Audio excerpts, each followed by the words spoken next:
آپ کی اولاد ہے، کچھ اولاد کو ایسے بھی رکھو کہ جو کل قیامت کے دن کام آئے گا، اسے حافظ قرآن بناؤ، اسے شریعت کا علم دو، اسے قرآن پڑھاؤ، تاکہ اگر ہم نہ بھی رہے تو یہ جو ہے ہمارے کام آ سکتے ہیں۔ کچھ چیزیں وہ ہے انسان نہیں رہتا ہے لیکن اس کا جو ہے ثواب ملتا ہی رہتا ہے۔ اذا مات الانسان انقطع عنه عمله الا من ثلاثه، انسان جب مر جاتا ہے اس کے اعمال کا سلسلہ ختم ہو جاتا ہے، بند ہو جاتا ہے، رک جاتا ہے، لیکن تین چیزیں ایسی ہے اس کا ثواب ملتا ہی رہتا ہے۔ حضور نے تین چیزوں کا تذکرہ فرمایا۔ سب سے پہلی چیز آپ نے فرمایا علم ينتفع به، کسی نے کسی کو علم دین پڑھا دیا، کسی نے کسی کو شریعت کا علم پڑھا دیا، اس کا ثواب اسے ملتا ہی رہے گا۔ اور دوسری چیز آپ نے فرمایا، مکمل تشریح کا وقت نہیں ہے، صرف مختصر میں آپ کے سامنے رکھتا ہوں، اور دوسری چیز آپ نے فرمایا کہ نیک اولاد او ولد صالح يدعو له، ایسی اولاد جو نیک ہو اور وہ اپنے والدین کے لیے دعا کرے تو یہ بھی ثواب اس کو پہنچے گا اور اس کے لیے فائدہ ہوگا۔ فرمایا صدقہ جاریہ، کسی نے مسجد بنایا،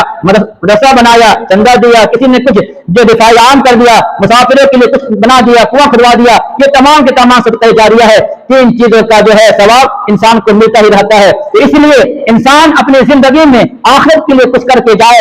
یہ ہم نے جو دنیا میں آئے ہیں ہمیشہ رہنے کی جگہ نہیں ہے۔